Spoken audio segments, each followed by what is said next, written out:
This is Retro Sports Radio. Visit RetroSeasons.com for more sports history. This is Ryne Duren of the New York Yankees. In a few moments, I'll tell you about my greatest sports thrill.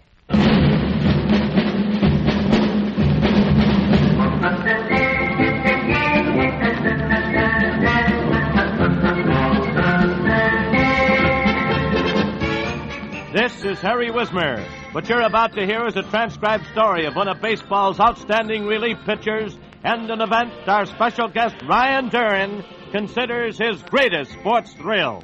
And Ryne himself is here to tell us all about it. But first, here is Bill Reddick with a message of interest from your United States Air Force. In the past few years, we've heard a lot about football teams with desire.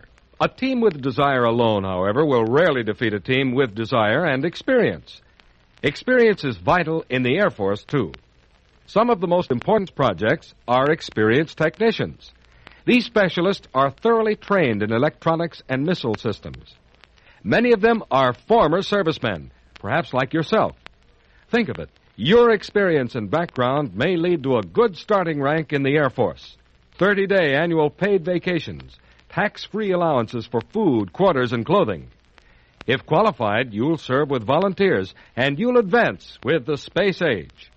Former service women are also needed by the Air Force. So why not see your local recruiter about Air Force opportunities for former servicemen and women real soon? There's no obligation, of course. And now back to Harry Wismer.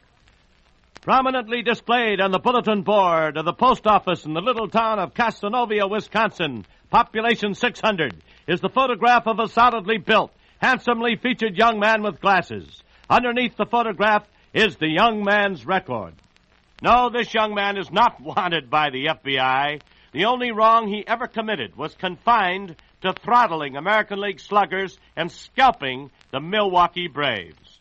Neither is considered a criminal offense, since the young man is Ryne Duren, the sensational relief pitcher of the world's champion New York Yankees. The record constitutes his 1958 mound performance in the American League. It shows that Ryne Duren was in 44 games for the Yankees, pitched 75 2/3 innings, and struck out 86. He won 6, lost 4, giving up 40 hits and allowing 17 earned runs. He walked 44 batters.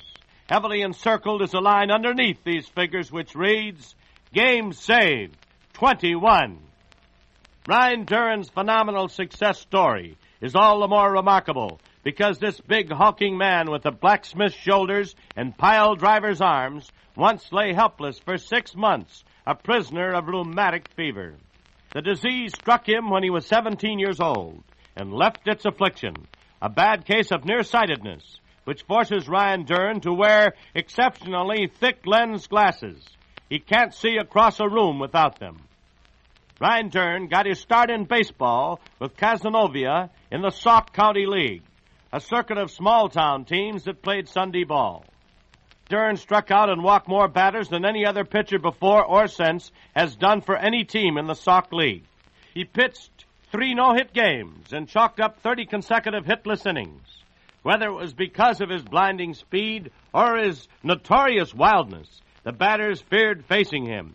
He averaged more than 2 strikeouts per inning, and he finished the season winning 23 while losing only 1.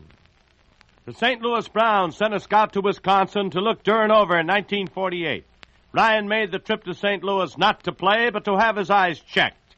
A specialist advised him to give up baseball, but he refused to do so. The Browns, however, liked him enough to give him a $500 bonus for signing and sent him to Springfield in the Class C 3I League. That started his travels. In the next 10 years, Ryne Duren bounced around the country, playing minor league ball at Pine Bluff, Dayton, San Antonio, Anderson, Scranton, Seattle, Vancouver, and Denver. He had a shot at the big leagues with Baltimore in 1954 and with Kansas City in 1957, but didn't stay up. As always, it was his wildness that kept him from making it to the majors. Year after year, Ryne Duren either led or came close to leading his league in strikeouts, but he also was among the leaders in bases on balls. Ryne Duren landed in the American League with Kansas City in the spring of 1957. after having failed to impress manager Paul Richards with Baltimore in spring training 3 years before. At Kansas City, Ryne Duren continued to harass his own team as well as opposing batters with his wildness. He walked 30 and 43 innings and lost all 3 decisions in which he was involved. Despite this outwardly wretched showing, Ryan caught the eye of Casey Stengel. When the Athletics got Billy Martin away from the Yankees, wise old Casey insisted that Duren be tossed in as a throw-in before he would approve the trade. After the deal had been consummated, Stengel sent Duren to the Yankees' Denver farm to try to refine his control. Actually, Duren had lost his wild man tag in 1956. Sent to Vancouver by the Kansas City Athletics, Duren came under the tutorship of manager Lefty O'Doul, a patient and understanding man and a highly successful teacher. O'Doul taught him the value of moving a ball, of placing the pitch in several areas in the strike zone. Just how much O'Doul's tutelage meant for him is easily understood when you examine his record at Denver in 1957. In half a season with the American Association Club, Ryne Duren won 13 and lost only 2. He had 10 complete games and fanned 116 in 114 innings. Most important, he walked only 33. It was Ryne Duren's brilliant relief work throughout the 1958 season that not only was responsible for the New York Yankees clinching the pennant in mid-September, but also largely accounted for the Bronx Bombers' amazing comeback in the World Series. To pinpoint the number one hero among the New York Yankees in their 7-game World Series triumph over the Milwaukee Braves is not easy. There were several strong candidates, but the edge in this corner at least belonged to Ryne Duren. He was a star among stars. He was the guy in the clutch. Were it not for his dazzling performance in the 6th game, with the Yanks trailing 3-2, there would have been no 7th game and no Yankee triumph. Ryne Duren naturally didn't receive any starting assignments in the World Series, but 3 times he got the nod from manager Casey Stengel to come to the rescue of a starting hurler. In those 3 games, Ryne Duren hurled 9 1/3 innings. He yielded 7 hits and 2 runs, fanned 14 while walking 6. His earned run average was the best on the club, 1.93. He won 1 game and lost 1. He did everything expected of a great relief hurler. The 1958 Fall Classic proved convincingly that Ryne Duren had finally arrived. Now, before you meet our special guest, Ryne Duren, in person, in an interview from Yankee Stadium, and hear about his greatest sports thrill, here is a message of interest to all young men with an eye on the future. It has been wisely said that the best things in life are worth planning for. That's why former servicemen who are planning a successful career should look into Air Force opportunities now. If your specialty is needed, you'll have an important job with a guaranteed future. Today, there are fine career openings in electronics, missile systems, and other interesting fields. Your experience and background may entitle you to a good starting rank, a guaranteed annual income, consistent pay increases, and countless other Air Force benefits. And, of course, you'll be a vital, respected member of today's great space-age defense team. Young ladies, there are fine opportunities for you in the Air Force, too. Yes, former servicemen and women are needed in many categories. So take time to investigate the exciting Air Force space-age positions now open to men and women with prior service. See your local recruiter for full details. And now, back to Harry Wismer. Ryne Duren, what was your greatest sports thrill? Harry, I believe that would have to be the 6th game of the 1958 World Series in Milwaukee, when I pitched 4 2/3 innings and became the winning pitcher in that game. Ryne, what's the story behind your sudden emergence as an outstanding relief hurler after so many years in the minor leagues?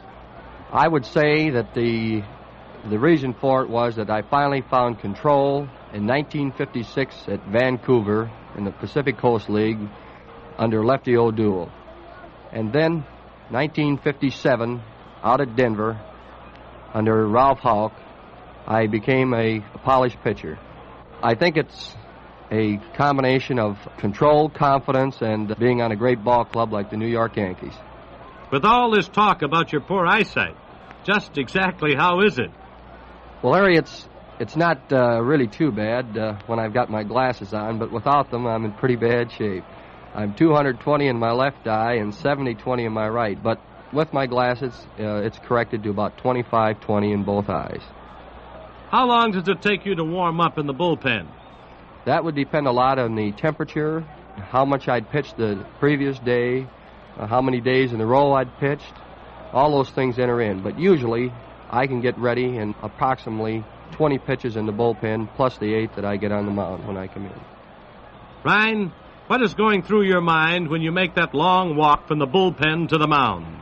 Well, Harry, that's the time, I guess, when you try to figure out just what kind of a situation you're walking into. First of all, the score, who's on base, who the hitters are going to be, and maybe the possibility of who the pinch hitters might be, and, general things like that. Ryne, what are your instructions from the manager and the catcher on the mound when they give you the ball?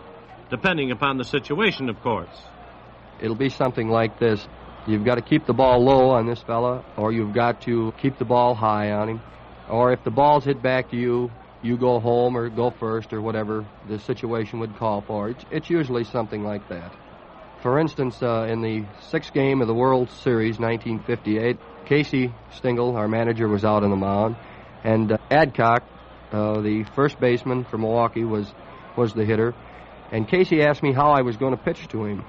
And I told him I thought I'd just try to get out in front of him with a good high fastball, and then I'd go low and try to make him hit a ball on the ground to keep him from hitting the ball out of the park, because at the time it would have been the winning run.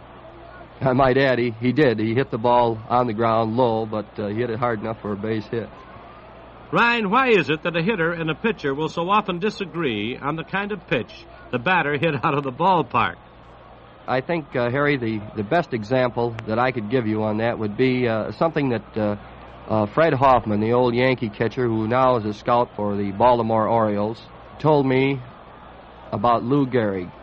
Lou would hit a ball out of the ballpark, and when he'd get back to the bench, somebody would ask, what kind of a pitch was it? And he'd say, I don't know what kind of a pitch it was, but it was a strike. Ryne, is too much fuss being made over the pitcher's use of the brushback pitch? Harry, I think there is. The good hitters never complain. Williams never complained. DiMaggio never complained. It's part of baseball. It always has been, and it always will be. No pitcher, I don't believe, ever has intentionally thrown at a batter's head to hurt him. I know that I haven't, and I really do believe that it's an overrated thing. How big a part does the manager play in the success of a ball club? Harry, I believe that the manager plays a great part in the success of a ball club. I would say that the reason that we won the 1958 series more than any other single reason was because manager Casey Stengel was so determined and put that determined feeling right into the boys. I believe that they play a great part in it. This 1958 World Series, after being down 3-1, is a perfect example of that. Casey Stengel, our manager, never quit. He instilled in that fellas the same determination that he had, and that, more than any other thing, is the reason that we won the 1958 World Series. Thank you very much, Ryne Duren of the New York Yankees, one of baseball's outstanding pitchers.